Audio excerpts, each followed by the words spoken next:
ಏನು ಈ ಸರ್ಕಾರ ತಾರತಮ್ಯ ಮಾಡ್ತದೆ, ಇಡೀ ರಾಜ್ಯದಲ್ಲಿ ಕಾನೂನು ಸುವ್ಯವಸ್ಥೆ ಹಾಳಾಗಿದೆ. ಕೆಲವರಿಗೆ ಸುಣ್ಣ, ಕೆಲವರಿಗೆ ಬೆಣ್ಣೆ ಇಡ್ತಕ್ಕಂಥ ಕೆಲಸವನ್ನು ಈ ಕಾಂಗ್ರೆಸ್ ಸರ್ಕಾರ ಮಾಡ್ತಿದೆ. ಇದೆಲ್ಲವನ್ನು ಅವರ ಗಮನಕ್ಕೆ ತಂದಿದ್ದೇವೆ. ಕೋಗಿಲು ಡೆಮಾಲಿಷನ್ ವಿಚಾರದಲ್ಲಿ ಮಾನ್ಯ ಶಾಸಕರಾಗಿರ್ತಕ್ಕಂಥ ವಿಶ್ವನಾಥ್ರವರು ಸತ್ಯ ಶೋಧನಾ ಸಮಿತಿಯನ್ನು ರಚನೆ ಮಾಡಿ ಅವರ ನೇತೃತ್ವದಲ್ಲಿ ಅಲ್ಲಿ ನಡೆದಿರ್ತಕ್ಕಂಥ ಘಟನೆಗಳನ್ನು ಪಟ್ಟಿ ಮಾಡಿ ಅದನ್ನು ಕೂಡ ಮಾನ್ಯ ರಾಜ್ಯಪಾಲರಿಗೆ ತಲುಪಿಸುವ ಕೆಲಸವನ್ನು ಮಾಡಿದ್ದೇವೆ. ಈಗಾಗಲೇ ತಮಗೆಲ್ಲರಿಗೂ ಗೊತ್ತಿದೆ, ಸರ್ಕಾರ ಖಂಡಿತವಾಗಿಯೂ ಒಂದು ತಪ್ಪು ಮಾಡಿದೆ.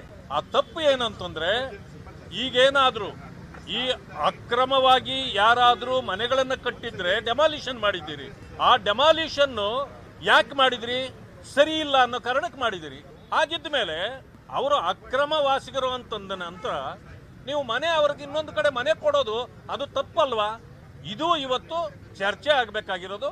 ಆ ಕಾರಣದಿಂದ ಅಲ್ಲಿ ಅದು ಮಾಡಿರ್ತಕ್ಕಂಥದ್ದು ಈ ಸರ್ಕಾರದ ತಪ್ಪಿದೆ ಅಂತಕ್ಕಂಥದ್ದು. ಮತ್ತೆ law and order situation totally worst ಆಗಿದೆ ಕರ್ನಾಟಕದಲ್ಲಿ ಅನ್ನೋದಕ್ಕೆ ನಿದರ್ಶನವಾಗಿ ಇವತ್ತು ಬಳ್ಳಾರಿಯಲ್ಲಿ ಏನು ಜನಾರ್ದನ ರೆಡ್ಡಿಯವರ ವಿರುದ್ಧವಾಗಿ ಷಡ್ಯಂತ್ರಗಳು ನಡೆದಿದೆ, ಅಲ್ಲಿ ರಾಜಶೇಖರ್ ಎಂಬ ವ್ಯಕ್ತಿ ಕಾಂಗ್ರೆಸ್ಸಿನ ಅವರದೇ ಕಾರ್ಯಕರ್ತನ ಕೊಲೆ ಮಾಡಿರ್ತಕ್ಕಂಥದ್ದು ಅವರ ಭಾರತ್ ರೆಡ್ಡಿ ಅವರ ಗನ್ಮ್ಯಾನ್ಗಳು.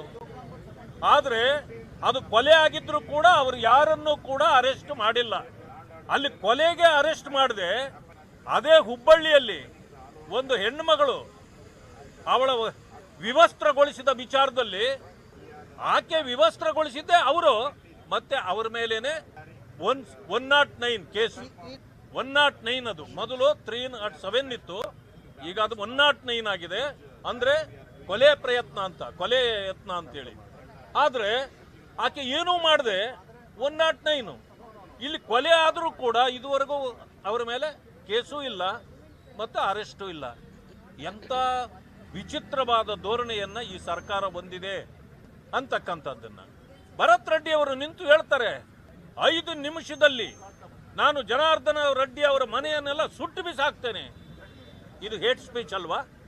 ಹೇಟ್ ಸ್ಪೀಚ್ ಬಿಲ್ ತಂದಿದ್ದೀರಿ, ಆದರೆ ಅವರ ಮೇಲೆ ಕ್ರಮ ಯಾಕಿಲ್ಲ?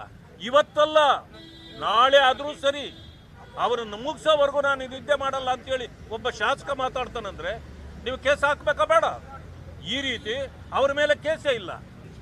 FIR ಹಾಕಿದ್ದೆಲ್ಲನೂ ನಮ್ಮ ಕಾರ್ಯಕರ್ತರು, ನಮ್ಮ ನಾಯಕರ ಮೇಲೆ, ಅವರ ಮೇಲೆ ಏನೂ ಇಲ್ಲ.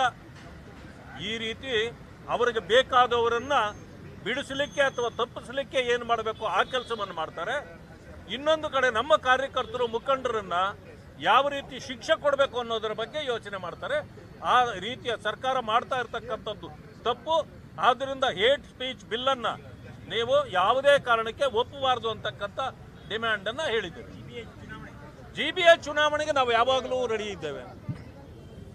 ಈಗಾಗಲೇ ನಿಮಗೆ ಗೊತ್ತಿದೆ ಯಾವ ಮಟ್ಟಕ್ಕೆ ಈ ಬೆಂಗಳೂರನ್ನ ಇವರು ಇವತ್ತು ಕಾಡಿಸಿದ್ದಾರೆ.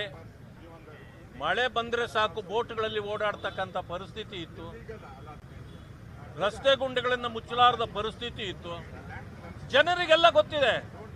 ಈಗ ಜನರೇ ಆ ಗುಂಡಿಗಳಲ್ಲಿ ಕಾಂಗ್ರೆಸ್ ಅನ್ನು ಹಾಕಿ ಮುಚ್ಚುವ ಕಾಲ ಬಂದಿದೆ. ನನಗನ್ನಿಸ್ತದೆ ಈ ಚುನಾವಣೆಯಲ್ಲಿ ಏನು ಕಾಂಗ್ರೆಸ್ ಗುಣಿ ಬಿದ್ದಿತ್ತಲ್ಲ, ಆ ಗುಣಿಯಲ್ಲೇ ಕಾಂಗ್ರೆಸ್ ಅನ್ನು ಜನ ಮುಚ್ಚುತ್ತಾರೆ. ಭಾರತೀಯ ಜನತಾ ಪಕ್ಷ ಚುನಾವಣೆ ಮಾಡಲಿಕ್ಕೆ ಸಿದ್ಧವಾಗಿದೆ ಅಂತಕ್ಕಂಥ ಮಾತನ್ನು ಹೇಳಲಿಕ್ಕೆ ಬಯಸಿದೆ.